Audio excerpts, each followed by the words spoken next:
नमस्कार साथियों, स्वागत है आप सभी का आपके अपने इस YouTube चैनल पर जिसका नाम है जीएस बूस्टर, जो कि पार्ट है तक्षशिला आईएएस बलिया का और मैं हूं अनूप उपाध्याय। साथियों, 9 साल और नेपाल को मिला क्या? 2017 में नेपाल ने बड़े सपने के साथ चीन की बीआरआई यानी कि बेल्ट एंड रोड इनिशिएटिव को ज्वाइन किया था। कहा गया कि नेपाल अब सिर्फ लैंड लॉक्ड नहीं रहेगा बल्कि साउथ एशिया और चाइना के बीच एक लैंड लिंक्ड ब्रिज बनेगा। वादा था हिमालयन रेलवे आएगी, चाइना से मेगा कनेक्टिविटी बनेगी, अरबों डॉलर का इन्वेस्टमेंट आएगा, नेपाल की इकोनॉमी बदल जाएगी। लेकिन आज 9 साल बाद तस्वीर बिल्कुल अलग दिखती है। ना रेलवे बनी, ना बड़े इंफ्रास्ट्रक्चर प्रोजेक्ट पूरे हुए, और जो एक इंटरनेशनल एयरपोर्ट बना वो अभी करप्शन और डेब्ट के विवादों में घिर गया। तो आखिर सवाल उठता है कि क्या बीआरआई नेपाल के विकास का सपना था या फिर साउथ एशिया में चाइना की जियोपॉलिटिकल स्ट्रेटजी का हिस्सा? और सबसे बड़ा सवाल, क्या नेपाल चाइना, इंडिया और अमेरिका की पावर पॉलिटिक्स के बीच फंस चुका है? आज हम काठमांडू पोस्ट के एडिटोरियल के माध्यम से समझेंगे नेपाल में बीआरआई क्यों सफल नहीं हो पाया, चाइना आखिर चाहता क्या है, इंडिया क्यों चिंतित रहता है, और आने वाले समय में नेपाल की फॉरेन पॉलिसी किस दिशा में जा सकती है। वीडियो को अंत तक जरूर देखिए क्योंकि यह कहानी सिर्फ नेपाल की नहीं है, पूरे साउथ एशिया की बदलती जियोपॉलिटिक्स की कहानी है।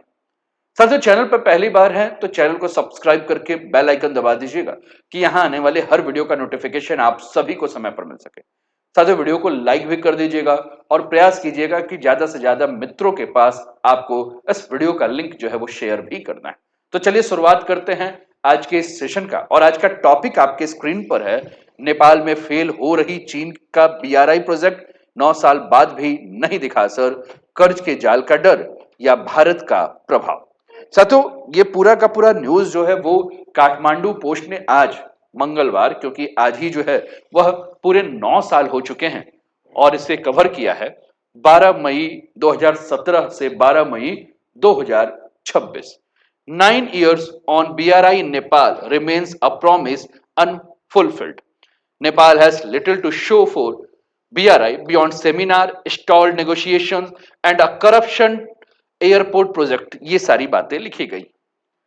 काठमांडू पोस्ट लिखता है, Tuesday marks the 9th anniversary of Nepal and China signing a MOU, ठीक, under the belt and road initiative Beijing flagship connectivity and infrastructure initiative launch by Chinese president Jinping. The two countries signed the MOU on 12th 2017 to May 12, 2017, although Nepal's engagement with the ambitious Chinese initiative had begun much earlier, soon after Beijing unveiled the strategy in 2013. The initiative later evolved from the Silk Road Economic Belt to One Belt, One Road, and finally the BRI. The over the overreaching goal of the BRI, as mentioned in MOU, largely focus on policy coordination, facilities connectivity, unimpeded trade, financial integration, and promotion of people-to-people bond. धीरे धीरे पूरा का पूरा लेख क्या लिख रहा है उसको हम एक एक करके समझेंगे। तो सबसे पहला आपके दिमाग में, हम सबके दिमाग में एक प्रश्न होगा कि आखिर बीआरआई क्या है और नेपाल ने इसे इतनी उम्मीदों के साथ क्यों अपनाया था। साथ ही बीआरआई यानी कि बेल्ट एंड रोड इनिशिएटिव, और यह चीन के राष्ट्रपति जिनपिंग के द्वारा वर्ष 2013 में शुरू की गई एक विशाल वैश्विक संपर्क और आधारभूत संरचना वाला योजना है। अगर बहुत ही आसान शब्दों में आपको मैं समझाऊं तो मैं ये कह सकता हूं कि चीन दुनिया के अलग अलग देशों में सड़कें, रेल मार्ग, बंदरगाह, पाइपलाइन और बड़े बड़े इंफ्रास्ट्रक्चर प्रोजेक्ट बनाकर एक ऐसा आर्थिक नेटवर्क तैयार करना चाहता था जिससे व्यापार बढ़े और दुनिया में चीन का प्रभाव जो है वो मजबूत हो। बीआरआई का मुख्य उद्देश्य था कि रेल और आधारभूत संरचना का निर्माण किया जाए, बंदरगाह और संपर्क गलियारा जो है उसको विकास किया जाए, आर्थिक एवं वित्तीय सहयोग को बढ़ाया जाए, व्यापारिक संपर्क को जो है मजबूत किया जाए, और सबसे महत्वपूर्ण, दुनिया में चीन की भू राजनीतिक शक्ति को जो है वो बढ़ा दिया जाए। नेपाल ने 12 मई 2017 को बीआरआई समझौते पर हस्ताक्षर किए। उस समय नेपाल को इस बात की उम्मीद थी कि चीन से सीधी रेल संपर्क की जो है वो व्यवस्था नेपाल में बनेगी। इसके अलावा जो उम्मीद थी वो उम्मीद ये थी कि नेपाल दक्षिण एशिया का एक महत्वपूर्ण ट्रांजिट हब बन सकता है, बड़े स्तर पर निवेश आएगा और देश की अर्थव्यवस्था को नई गति मिलेगी। लेकिन काठमांडू पोस्ट के एक संपादिका का सबसे बड़ा तर्क यही है कि 9 साल बाद भी बीआरआई नेपाल में जमीन की वास्तविकता नहीं बन पाया। काठमांडू पोस्ट जो लिख रहा है उसमें यह लिख रहा है कि देखिए भैया, बैठकों की कोई कमी नहीं, समझौते लगातार हो रहे थे, सेमिनार और कूटनीतिक घोषणाएं भी खूब हो रही थी, लेकिन जमीनी स्तर पर क्या बदला? रेल परियोजनाएं शुरू नहीं हो सकी, बड़े प्रोजेक्ट पूरे नहीं हो सके, वित्तीय मॉडल अब तक स्पष्ट नहीं है और कई परियोजनाएं केवल कागज तक जो है वो सीमित रह गई। यानी कि जो काठमांडू पोस्ट ने पूरा का पूरा एडिटोरियल्स लिखा है, जो पूरा का पूरा संपादकीय लिखा है, इस संपादकीय में इस बात का स्पष्ट संकेत है कि नेपाल में बीआरआई अभी तक विकास परियोजनाओं से अधिक एक राजनीतिक वादा बनकर रह गया। और सबसे बड़ा प्रश्न यही है कि क्या समस्या नेपाल की राजनीतिक अस्थिरता है? क्या चीन जानबूझकर रणनीतिक अस्पष्टता बनाए हुए, या फिर भारत चीन की भू राजनीतिक प्रतिस्पर्धा नेपाल के विकास के रास्ते में बाधा बन रही? और यहीं से शुरू होती है दक्षिण एशिया की असली भू राजनीतिक कहानी। साथियों, इस पूरे प्रोजेक्ट से नेपाल को क्या मिला? क्योंकि नेपाल ने इस पर साइन किया है ना। आगे देखते हैं। After Nepal officially joined the BRI in 2070, Kathmandu and Beijing made several effort to push it forward, but despite interest from both side, the BRI largely remained confined to seminar and high, है ना। इसको बड़े ध्यान से देखिएगा। ठीक है, बीआरआई जो है वो क्या है, केवल सेमिनार तक जो है वो क्या हो गया, रह गया। इसके अलावा ये लिख रहा है, over the past 9 years Nepal and China have negotiated and discuss the ideology of the BRI project to be pursued under it and its execution and financing modalities. Beside China unilateral announcement that Pokhara Regional International Airport was built under BRI framework, no other tangible progress has been made in this 9 years to show that Nepal has implemented the initiative. ठीक, तो कुल मिलाकर ये सवाल यही हो रहा है कि जब नेपाल ने बीआरआई समझौते पर हस्ताक्षर किए थे, तब चीन और नेपाल के बीच बड़े स्तर पर इंफ्रास्ट्रक्चर कॉपरेशन की जो है वो बातें हुई थी। शुरुआत में नेपाल ने में जो बातें हुई थी कि लगभग 35 प्रोजेक्ट बीआरआई के माध्यम से होंगे, लेकिन बाद में चीन ने इसे घटाकर केवल 9 प्रोजेक्ट तक जो है सीमित कर दिया। 9 वर्ष के बाद क्या स्थिति है? तो केवल एक रेलवे ट्रैक जो है वो बना है, जिस रेलवे के बारे में मैं आपको एक बार मैप पे दिखा देता हूं, फिर उसके बाद चर्चा करूंगा। आपके स्क्रीन पर ये प्रपोज रूट है जो कि लाहसा से आपको दिख रहा है, और यही जो रूट है जिसको कि हम केरूंग काठमांडू रेलवे की बात करें, तो यह केरूंग काठमांडू रेलवे जो है, यह फिजिबिलिटी स्टडी जो है इसका आगे बढ़ चुका है। इसके अलावा कोई बड़ा मेगा इंफ्रास्ट्रक्चर प्रोजेक्ट जो है वो नेपाल में पूरा नहीं हुआ है। इसके अलावा जो बात हुई थी कि क्रॉस बॉर्डर रेलवे जो है वो बनेगा, लेकिन आज भी सिर्फ कागजों में जो है वो चर्चा में है। ग्राउंड लेवल कनेक्टिविटी में बड़ा बदलाव नहीं दिखा है। यानी जिस बीआरआई को नेपाल ने इकोनॉमिक ट्रांसफॉर्मेशन का एक माध्यम माना था, वो अभी तक विजन से रियलिटी तक नहीं बन पाया। और इसका सबसे बड़ा कारण क्या है कि फंडिंग को लेकर अस्पष्टता है, नेपाल की राजनीतिक अस्थिरता है, कठिन हिमालयन ज्योग्राफी है और चाइना की स्ट्रेटेजिक प्रायोरिटीज में जो है बदलाव है। हमने कहा कि जब इस टॉपिक को हम डिस्कस कर रहे थे तो हमने कहा कि बना क्या है। तो बना जो है वो आपकी स्क्रीन पर मैं एक बार दिखा देता हूं इमेज। पोखरा इंटरनेशनल एयरपोर्ट जो है 1 जनवरी 2023। ठीक, तो पोखरा इंटरनेशनल एयरपोर्ट की जो है वो बातें की गई, हुआ कि भैया ये बनेगा, लेकिन ये सबसे ज्यादा विवादास्पद है। नेपाल में बीआरआई को लेकर सबसे बड़ा विवाद जो है इसी को है, पोखरा इंटरनेशनल एयरपोर्ट को। चीन ने दावा यह किया था कि एयरपोर्ट बीआरआई फ्रेमवर्क के अंतर्गत बना है, लेकिन नेपाल ने इस दावे को पूरी तरह से स्वीकार नहीं किया। क्यों? क्योंकि प्रोजेक्ट के ऊपर जो लागत लगे थे, इस लागत के ऊपर काफी सारे सवाल उठे। ट्रांसपेरेंसी को लेकर आलोचना हुई, करप्शन एलिगेशन सामने आए। आपकी स्क्रीन पर जो है वो पूरा दिख रहा है, आप इसको बड़े ध्यान से देखिए। लोन टर्म और फिनेंशियल बर्डन को लेकर भी जो है वो बहस हुई। यानी एयरपोर्ट केवल इंफ्रास्ट्रक्चर प्रोजेक्ट नहीं रहा, बल्कि जियोपॉलिटिकल डिबेट का जो है वो हिस्सा बन गया। नेपाल के भीतर एक बड़ा वर्ग जो है वो ये मानता है कि चीन कई प्रोजेक्ट पर बीआरआई लेबल लगाकर साउथ एशिया में अपनी स्ट्रेटेजिक इन्फ्लुएंस को बढ़ा रहा है। और नेपाल को इस बात का डर है कि भविष्य में कहीं ऐसा ना हो कि नेपाल के ऊपर डेब्ट प्रेशर यानी कर्ज का दबाव जो है बढ़ जाए। यानी चीन पॉलिटिकली इन्फ्लुएंस बढ़ाने की जो है कोशिश कर सकता है और स्ट्रेटेजिक डिपेंडेंसी जो है वो पैदा कर सकता है। और यही कारण है कि नेपाल अब बीआरआई को लेकर पहले जितना जो उत्साहित रहता था उतना उत्साहित नहीं है। दरअसल नेपाल आज एक बहुत कठिन जियोपॉलिटिकली बैलेंस बनाने की जो है कोशिश कर रहा है। एक तरफ उसके पास चाइना है, दूसरी तरफ इंडिया है और तीसरी तरफ अमेरिका है। और यही साउथ एशिया की नई पावर पॉलिटिक्स का सबसे संवेदनशील पहलू जो है वो बन चुका है।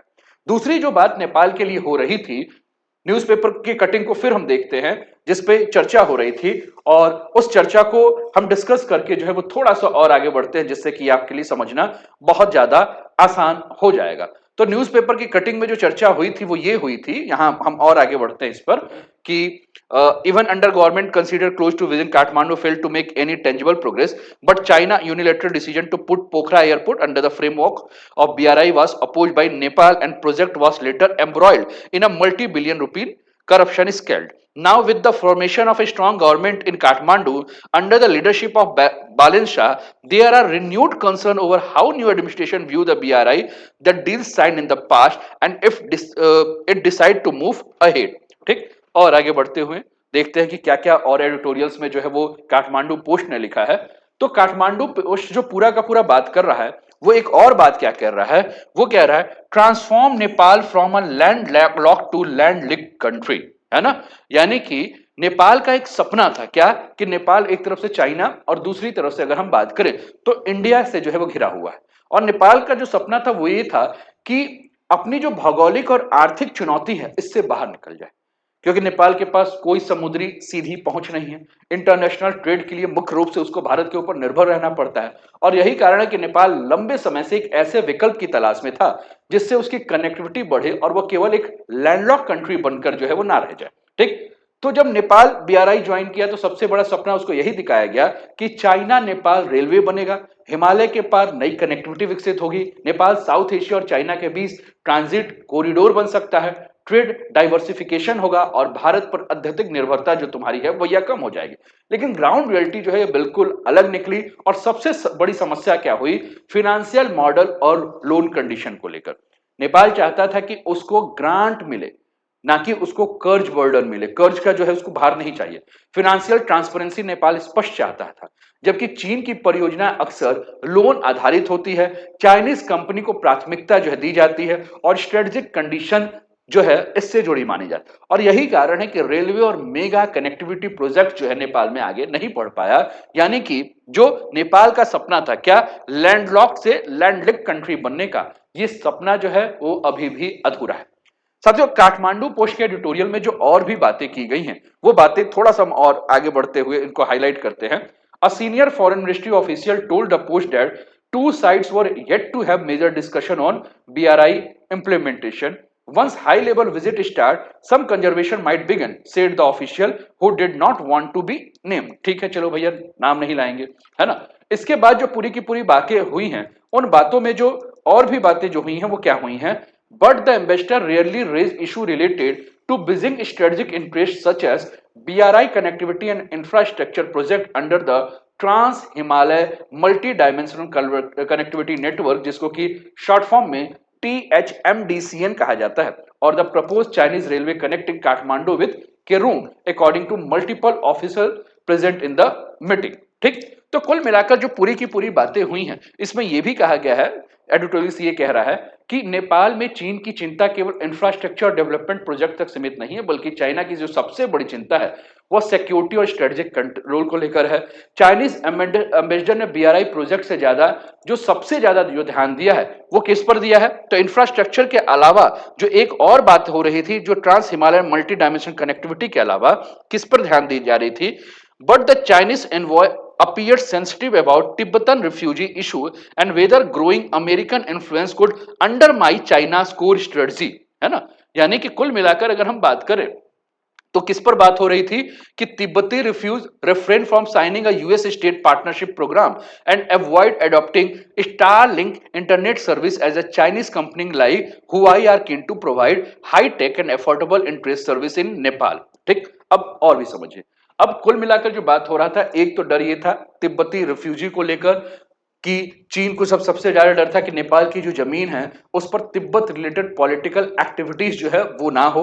यूएस स्टेट पार्टनरशिप प्रोग्राम जो है, चाइना इसे साउथ एशिया में जो बढ़ता हुआ अमेरिका का स्ट्रेटेजिक इन्फ्लुएंस के रूप में देख रहा है, इसकी समस्या ना हो। साथ में स्टारलिंक प्रोजेक्ट को लेकर, स्टारलिंक इंटरनेट को लेकर बात हो रही थी कि चीन को इस बात की आशंका है कि कहीं विदेशी सैटेलाइट इंटरनेट सिस्टम उसके डिजिटल कंट्रोल स्ट्रेटजी को चुनौती ना दे। ठीक। इसके अलावा जो और भी बातें हो रही थी, वो बातें किसको लेकर हो रही थी, हम आगे चलते हैं। इसके अलावा मिलेनियम चैलेंज कॉर्पोरेशन, जिसको शॉर्ट फॉर्म में हम एमसीसी कहते हैं, है ना, जिसमें एमसीसी के तहत अमेरिका निवेश को चाइना इंडो पैसिफिक स्ट्रेटजी से जो है वो जोड़ के देखता है। इसके अलावा अगर हम बात करें तो मुस्तांग रीजन पे भी अगर हम बात करें तो इसको भी हम देख लेते हैं। Monitored by other country and express concern over foreign activity in Mustang, another official who attend meeting between the Chinese envoy and minister told the post, है ना। तो मुस्तांग को लेकर, मुस्तांग रीजन अभी हम मैप में देखेंगे तो इसमें किसी भी प्रकार के फॉरेन एक्टिविटीज ना हो, क्योंकि नेपाल का मुस्तांग क्षेत्र जो है वो तिब्बत के बेहद करीब है और इसलिए चाइना इसे सेंसिटिव सिक्योरिटी जोन मानता है।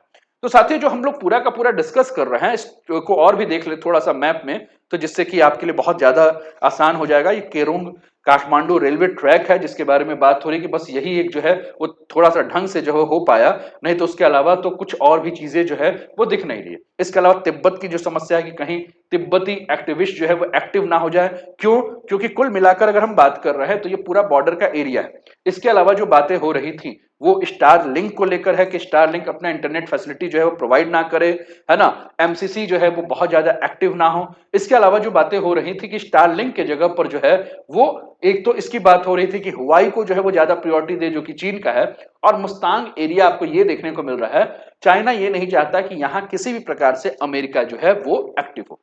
साथियों, अब सबसे महत्वपूर्ण प्रश्न यही है कि चीन नेपाल में इतना निवेश और रणनीतिक रुचि क्यों दिखाता है। दरअसल चीन के लिए नेपाल केवल एक इंफ्रास्ट्रक्चर पार्टनर नहीं, नेपाल चीन के लिए एक महत्वपूर्ण स्ट्रेटेजिक जोन है। चीन नेपाल को जो है वो तिब्बत सिक्योरिटी बफर के रूप में जो है वो देखता है। इसके अलावा भारत के खिलाफ स्ट्रेटेजिक स्पेस के रूप में देखता है। इसके अलावा साउथ एशिया में इन्फ्लुएंस बढ़ाने का माध्यम देखता है। इसके अलावा अमेरिका को काउंटर करने का एक क्षेत्र देखता है। यानी कुल मिलाकर बीआरआई केवल सड़क रेलवे इंफ्रास्ट्रक्चर की कहानी नहीं, बल्कि पावर, पॉलिटिक्स, सिक्योरिटी कंपटीशन और रीजनल इन्फ्लुएंस की भी जो है वो कहानी है। अब ये पूरा का पूरा लड़ाई अगर आप बहुत ध्यान से देखेंगे तो आपको एक तरफ अमेरिका और दूसरी तरफ चीन जो है वो देखने को मिल रहा है। यानी कि नेपाल जो है वो एक स्ट्रेटेजिक बैटल ग्राउंड बन चुका है अमेरिका बनाम चीन। काठमांडू पोस्ट इसको भी जो है वो क्लियर कहता है कि नेपाल अब केवल एक छोटा हिमालय देश नहीं रहा, नेपाल जो है वो इंडो पैसिफिक जियोपॉलिटिक्स का सक्रिय हिस्सा बन चुका है। और अमेरिका बीआरआई को जो है वो ये देखता है कि बीआरआई केवल डेवलपमेंट इनिशिएटिव नहीं है, बल्कि चाइना का स्फीयर ऑफ इन्फ्लुएंस बढ़ाने का एक माध्यम है। दूसरी तरफ भारत इसे साउथ एशिया में चाइना की स्ट्रेटेजिक एक्सपेंशन के रूप में देखता है। यानी कुल मिलाकर आज नेपाल के भीतर तीन बड़ी शक्तियां जो है इनके प्रभाव दिख रहे हैं, एक तरफ चाइना, दूसरी तरफ इंडिया और तीसरी तरफ अमेरिका। और यही नेपाल को साउथ एशिया का नया जियोपॉलिटिकल बैटल ग्राउंड जो है वो बना रहा है ना। आइए एक बार एडिटोरियल्स में जो है इस बात को और भी देखिए कि क्या काठमांडू पोस्ट के एडिटोरियल्स में जो है ये बातें लिखी गई हैं, और उन्हीं बातों को जो है वो मैं आपके साथ रख रहा हूं। जैसे कि यहां दिया हुआ है कि Nepali side proposed 35 project to China during the prime minister KP Oli visit to Beijing. The list was later trimmed to 9 at China request. Beside conducting the feasibility study of Kerong Kathmandu railway, no progress was made on remaining 8 project. ये जो हम लोगों ने discuss किया वो सारी चीजें आपको दिख रही। इसके अलावा अगर हम बात करें तो ये हमने बात किया एमसीसी कॉम्पैक्ट जो है इसके ऊपर, यूएस स्टेट पार्टनरशिप प्रोग्राम के ऊपर भी हम बात कर रहे थे। इसके अलावा जो प्रॉब्लम्स दिख रही थी जो, तो ये चीज क्या है, इसके अलावा देखें तो according to the briefing published by the centre for social innovation and foreign policy, Kathmandu based think tank Nepal navigation of the geopolitical landscape surrounding by BRI is heavily influenced by perceptions of its key partner India, its close neighbor and the US the global superpower, जो अभी हमने बात किया। India views the BRI as a strategic initiative challenging its status and leverage with South Asia, while the US see it as an effort to expand China's sphere of influence, the think tank state. If BRI project materialize its provision are implemented, it could be difficult for Nepal to trade the thin line of geopolitical balance, the think tank say. The question now is how the new government in Kathmandu will approach the BRI with vision. है ना? तो आप मेरी बातों को जो है वो समझ रहे हैं। अब भारत क्यों चिंतित है, जैसा कि इस एडिटोरियल्स में लिखा हुआ है, तो लिखा ये गया है कि भारत शुरू से बीआरआई का जो है विरोध करता है और इसके पीछे केवल एक ही है कि बड़े स्ट्रेटेजिक और सिक्योरिटी जो है सबसे बड़ा कारण है। स्ट्रेटेजिक एनसर्कलमेंट का जो है भारत को डर है। भारत को लगता है कि चाइना जो है वो साउथ एशिया में पोर्ट, रोड, रेलवे और इंफ्रास्ट्रक्चर प्रोजेक्ट के माध्यम से जो है वो क्या करेगा, अपना पावर बढ़ाएगा। इसके अलावा हमने देखा भी है, जैसे कि अगर हम देखें तो चाइना की अगर हम पॉलिसीज को देखें, जैसे कि इसमें यह भी कहा गया कि भैया सेमिनार्स तो हो रहे हैं, है ना, मीटिंग्स हो रही हैं पिछले 9 साल से, लेकिन कुछ बढ़ के आगे नहीं आ रहा है। ये सबसे बड़ी समस्या जो है वो देखने को मिल रही। इसके अलावा एक तस्वीर मैं आपके साथ साझा करता हूं। इस तस्वीर को अगर आप देखेंगे तो बातों को जो है वो समझना और भी ज्यादा आसान होगा। साथियों, ये 29 जुलाई 2017 की तस्वीर है। हम्बन पोटा पोर्ट का जो एग्रीमेंट है, श्रीलंका में बीआरआई प्रोजेक्ट के तहत ही जो है वो हम्बन टोटा पोर्ट नजर आया। इसके अलावा पाकिस्तान में आप चाइना पाकिस्तान इकोनॉमिक कॉरिडोर जान ही रहे हैं।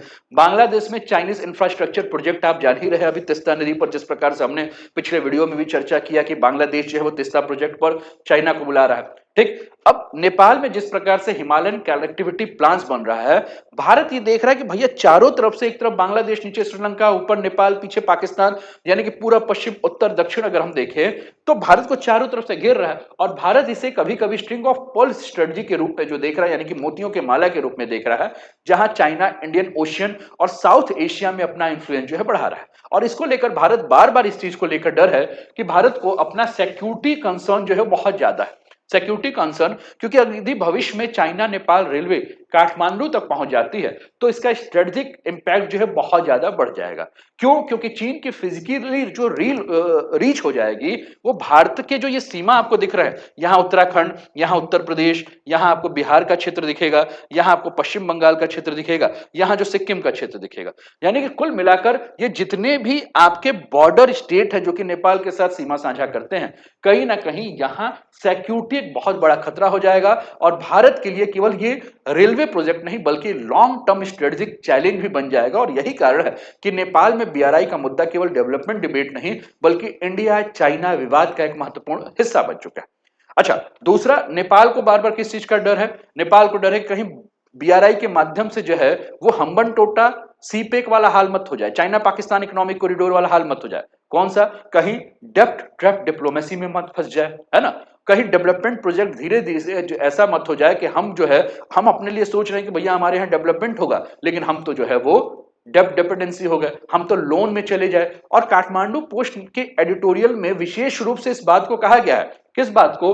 तो एक हम्बन टोटा के बारे में उल्लेख किया गया। और हम्बन टोटा के अलावा अगर हम बात करें तो चाइना पाकिस्तान इकोनॉमिक कॉरिडोर को भी लिया गया है। देखिए, first, there is still no clear national consensus on BRI within Nepal.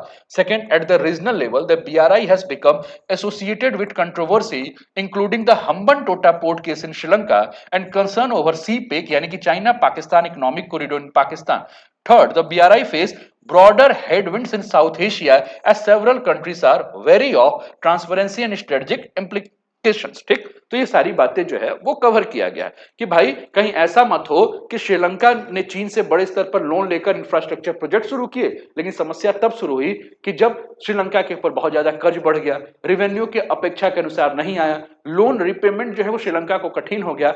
तो परिणाम क्या हुआ? श्रीलंका को हम्बन टोटा जो पोर्ट है वो 99 वर्ष के लिए चीन को देना पड़ा। तो कहीं नेपाल में मत ऐसा हो कि नेपाल को भी अपने सारे प्रोजेक्ट्स, अपनी सारी भूमि जो है वह चीन को जो है वो क्या करना पड़ेगा, लीज पर मत सौंपना पड़े। और नेपाल के भीतर कई विशेषज्ञ और राजनीतिक समूह जो है वो सवाल उठा रहे हैं कि क्या वीआरआई वास्तव में विकास का मॉडल है या फिर आर्थिक निर्भरता पैदा करने वाला रणनीति। और नेपाल की जो चिंताएं हैं वो, यदि प्रोजेक्ट सफल नहीं हुआ तो डेब्ट बर्तन बढ़ेगा, स्ट्रेटेजिक एसेट पे जो है वो चीन का प्रभाव पड़ेगा, पॉलिटिकल प्रेशर बढ़ जाएगा। यानी कि डर केवल लोन का नहीं बल्कि लॉन्ग टर्म स्ट्रेटेजिक डिपेंडेंसी का भी है। हालांकि चाइना हमेशा इस आरोप को खारिज करता है और कहता है कि बीआरआई जो है एक म्यूचुअल डेवलपमेंट और विन विन कॉर्पोरेशन की पहल है, लेकिन साउथ एशिया में बढ़ती डेब्ट कंसर्न से जो है वो डिबेट को लेकर और भी गहरा सोच बढ़ गया।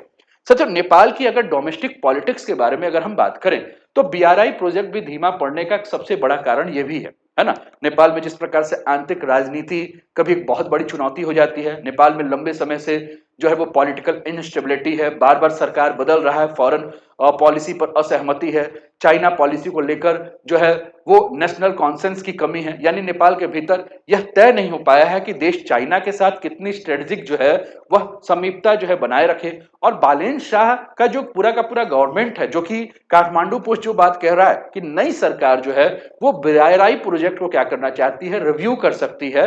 यानी कि अब नेपाल केवल प्रोजेक्ट को आगे बढ़ाने की स्थिति में नहीं है, बल्कि यह सरकार ये देख रही है कि कौन सा प्रोजेक्ट वास्तव में लाभदायक है, कौन सा प्रोजेक्ट स्ट्रेटेजिक रिस्क पैदा कर सकता है और किन प्रोजेक्ट से फॉरेन इन्फ्लुएंस जो है बढ़ सकता है।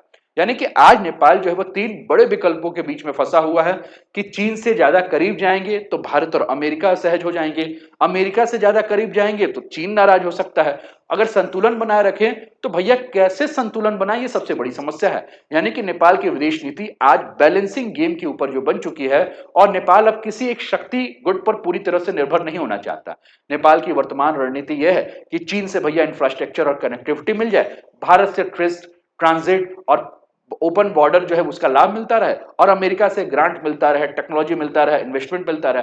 लेकिन ग्राउंड रियलिटी क्या है कि चाइना, इंडिया, अमेरिका के बीच बढ़ती जियोपॉलिटिकली जो राइवलरी है, इसके कारण नेपाल को संतुलन बनाना लगातार जो है वो कठिन होता जा रहा है ना। नेपाल जो है वो प्रॉब्लम में फंसा हुआ है। स्टारलिंक और हवाई का मुद्दा जिस पर हमने डिस्कस किया कि चाइना ये नहीं चाहता है कि नेपाल जो स्टारलिंक अपनाए, क्योंकि वो यूएस बैक्ड डिजिटल सिस्टम है, जबकि वो चाहता है कि भैया तुम हवाई को अपनाओ, जो कि हमारा चाइना बेस्ड जो है डिजिटल इन्फ्लुएंस है, डिजिटल इंफ्रास्ट्रक्चर है। यानी कि कुल मिलाकर ये डिजिटल जियोपॉलिटिक्स की भी लड़ाई हो चुकी है, जिसमें कंपटीशन जो है वो इंटरनेट को लेकर, डाटा को लेकर, टेलीकॉम को लेकर, सैटेलाइट को लेकर, साइबर इन्फ्लुएंस को भी लेकर जो है वो लड़ाई चल रही है। तो कुल मिलाकर अगर हम बात करें तो नेपाल में BRI की गति धीमी होने के पीछे जो कारण है वो हमने कहा कि पॉलिटिकली अनसर्टी है, चाइना की पॉलिसी अलग रही है, फॉरेन पॉलिसी प्रायोरिटीज अलग रही है, BRI प्रोजेक्ट को लेकर दृष्टिकोण अलग रहा है और इससे लॉन्ग टर्म प्लानिंग जो है वो प्रभावित हुई है। तो अंततः हम यही कह सकते हैं साथियों, जो इस पूरा का पूरा एडिटोरियल है, जो एडिटोरियल मैंने आपके साथ रखा, आपके समक्ष रखा, जिसको कि अगर आप समझ रहे होंगे और इससे आप ये समझ रहे होंगे कि किस प्रकार से नेपाल इन तीनों देशों के बीच में फंसा हुआ है। नेपाल के लिए BRI अब केवल इंफ्रास्ट्रक्चर प्रोजेक्ट नहीं रहा है, ये साउथ एशिया के जियोपॉलिटिकल चेस बोर्ड का एक हिस्सा बन चुका है। एक तरफ चीन कनेक्टिविटी और इन्फ्लुएंस चाह रहा है, दूसरी तरफ भारत अपनी स्ट्रेटेजिक स्पेस बनना चाहता है, तीसरी तरफ अमेरिका इंडो पैसिफिक में चाइना को काउंटर करना चाहता है नेपाल के माध्यम से। तो इस सबके बीच नेपाल की स्थिति क्या है? स्ट्रेटेजिक ऑटोनॉमी जो बनाने की कोशिश हो रही है, वो सबसे बड़ा प्रश्न बना हुआ कि बनाए कैसे। क्या BRI नेपाल को विकास देगा या उसे जियोपॉलिटिकल कंपटीशन का बैटल ग्राउंड बना देगा? ऐसे कई सारे सवालों से जो है वो नेपाल जा रहा है।